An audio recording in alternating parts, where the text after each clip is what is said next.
seem to have lost both my Russian and Spanish translators. However, hopefully they get back in, but nonetheless the download will be available, so I'll keep on going. Must be a power shortage somewhere. All right. I have a... You're there. I see you. Okay, good. You were hidden on my thing here. All right, terrific. Okay, let's, because I've got something today. You know, we've been looking at all the basic constructs of the way in which the framework of Penta operates, the nature of Penta, these kinds of things. But I want to be able to take you into the realm of family and what Penta can really mean in terms of not just simply understanding any specific family. After all, this is not a family analysis course, but about being able to understand the basic dynamics that operate within a family, to extrapolate that outwards. In other words, to see the way communities operate, to see the way in which these extended relationships are going to work as a byproduct of it. But one of the most fascinating things about understanding the Penta is about being aware of numbers. I think it's one of the standing jokes anyway in human design that we're very number oriented. There's all these numbers that we deal with. And you'll see in the download, by the way, of today's class that though I'm not going to cover any of it today, I've included the graphs, the Penta and the graphs of a family. It is not a famous family, nor is it a family that's involved in any way in human design. But nonetheless, it is a family that I am familiar with, and think that this would be something that would be deeply suitable as a kind of example to take everybody through and show you. And we're going to work with it over the next while. But it really begins here with the numbers. And these numbers, as always, they tell you so much. You know, when you first come into human design, you learn about partnership. You know, you're given the partnership rhyme, 9 and 0, know where to go, and 8 and 1, and have some fun and all that stuff. It's one of those lovely things about, I did that today, as a matter of fact, though none of you will see that. I have a special thing I'm doing with certain reflectors in my consciousness field experiment, or the consciousness field experiment. It's really not mine. And I was working on a rhyme today, and it was a lot of fun to do that again. I hadn't done that in a long time. Here it's much more complex. Fundamentally, what we're looking at here, what you're looking at in these diagrams, is what happens when you take a pentagroup together, that is 3, 4, or 5 people, and you look at them simply in terms of, is everything defined or not? And it's not simply what they bring as definition, but do they connect with each other and form definitions and so forth and so on. In other words, what we're looking at is a kind of composite that goes beyond the partnership. In other words, loading up all of the graphing into one example to see, in fact, what the actual numerical formula is for it.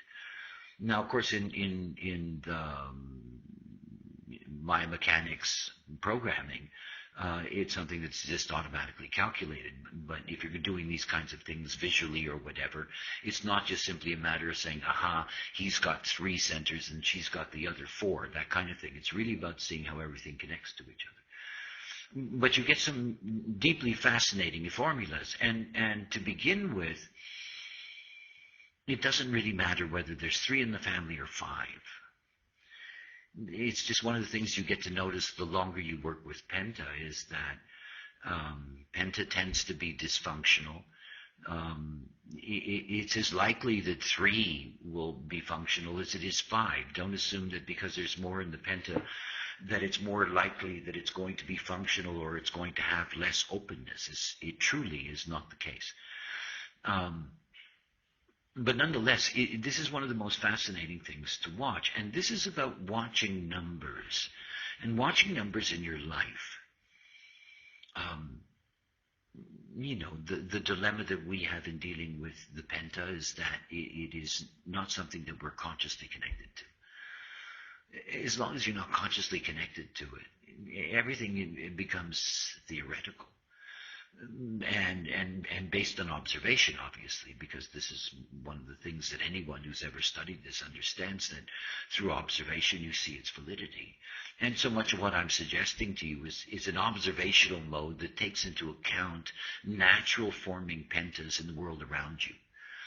When you're in a cafe, look at the difference between the table of 3 and the table of 4, because it's already going to tell you things.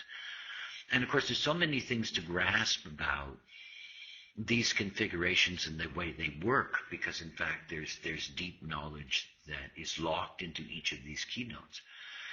I'm going to take you today on a journey through these to give you a foundation of this kind of overview.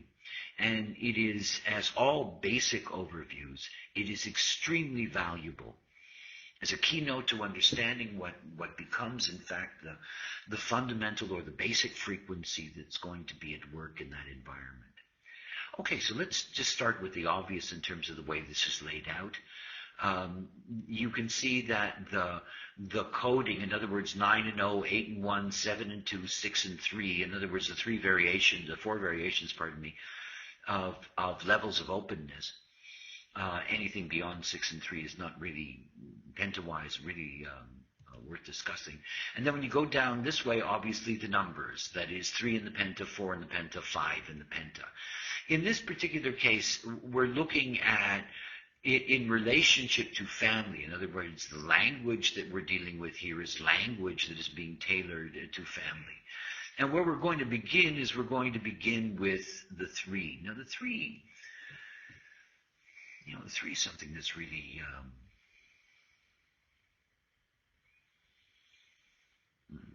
every penta begins as a 3. I don't mean to be obvious, but it's just so. And as we've become more materially enhanced in the general population, our birth rates in that sense have gone down. There are many, many, many, many more single children that are in the world today than have ever existed. And I mean, it is really something to grasp about that. This is, so we're dealing in a world in which the 3 penta is something that's enormously common. And of course, it is, by its very genetic nature, something that is difficult to maintain without tension. 3s rarely can work for a sustained period of time without having a great deal of tension. It's the very nature of the genetics, after all. In the genetic process, what goes on is there is a genetic imperative to reproduce, and that genetic imperative to reproduce is very demanding. That is, it says it's not enough to make more. That is, it's not enough to make one more, as an example. That it's going to be essential to make more than that in order to replace the population. It's one of these things that we have that's going on in many places in society. That is, we have this reduction in natural tribes. That is, the European communities. The basic tribes are being reduced because the birth rate is so low because you don't have enough to reproduce. So anytime that you have a 3, you have tension. And the tension is 3 is never going to give you a sense of comfort and a sense of being well and all of that. 3 is always an edgy thing. There's always somebody left out in a 3. So it ends up being one of these things that creates its own dilemma. So whenever you're looking at any kind of penta that is 3-based, right away you have to understand that there are fundamental tensions that are already there. And it begins even with the 9 and 0. Now think about 9 and 0. 9 and 0 is nowhere to go. It's nowhere to go. You're locked in. So this is a family of 3, as an example, that's locked in. They're going to be locked in with their dysfunction, whatever that dysfunction happens to be, and they're going to be locked in with the tension. Locked in. And it's called compromise tension. because it's always going to result in conflicts that are going to take place in, I'm doing all the work. This is imagine the young couple, and it's typically the wife, the mother, and everything that the mother has to do, and this sense of being left alone in that responsibility, and all this kind of stuff. There's always these tensions that are going to arise, and the tensions are always going to demand, this kind of, you do this for a while. It goes back and forth. There's all this stuff that's in there, and you can't get out. So you got 3 people in a 9-0 when you got a problem before you go anywhere. Because the tension is just simply built in, and obviously in any of the places, in that place in their design where there's going to be, the tension points, this is really going to bring out, they're not self after all. There's going to be a lot of discomfort in that. So the tension's always there. And that's the 9-0. And it's the most difficult in this sense, literally. It's the most difficult because you're really, really locked into that underlying tension. And of course, in these kinds of situations, you always end up with a child that is always competing for the attention of parents. And there's all this kind of stuff that goes on in that. And again, if I go deeply into each of these, I can't take you through them all. So I'll go one at a time. All right, let's take a look at the 8-1. Now, we know in a partnership, the 8-1 is have some fun. So you've got one open center, so you've got an outlet in that sense. And this is all about seeking a focus, and the focus is going to be the openness. And ultimately, that seeking a focus, these are going to be the 3 families. Remember, a 3 is always tension. They're going to be looking for a focus, and their focus is going to be whatever their dysfunction is in the penta. In other words, they're always going to be looking at trying to fix those things that you can't fix, deal with those things, compensate for those things that within the penta context you can't do. 7 and 2 is always interesting. These are families where there's always work to do. And it's always looking for, what's really holding us together, because this is the kind of penta that doesn't really hold together well. It's a 3 after all. As a family, the 3 penta is something that is, might be active 3 or 4 or 5 hours a day, nothing more. It's a very limited penta. You're going to have somebody that's a breadwinner. You're going to have times in which, the penta isn't there at all. And of course, this is where is the glue, because the interests are all elsewhere. Most of the divorces that take place are single child families. I mean, that's the majority of divorces that take place. I love the comedy of the 6 and 3 because it's in a family of 3, it's what to do.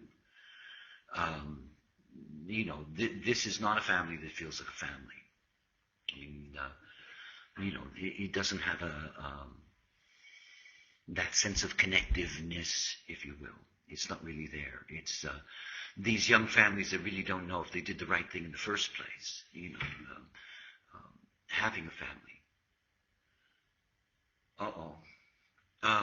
I've got a problem for a moment, folks. I'm alone in the house, and I've got bells ringing outside. Please excuse me. It might take a few minutes. I'm sorry.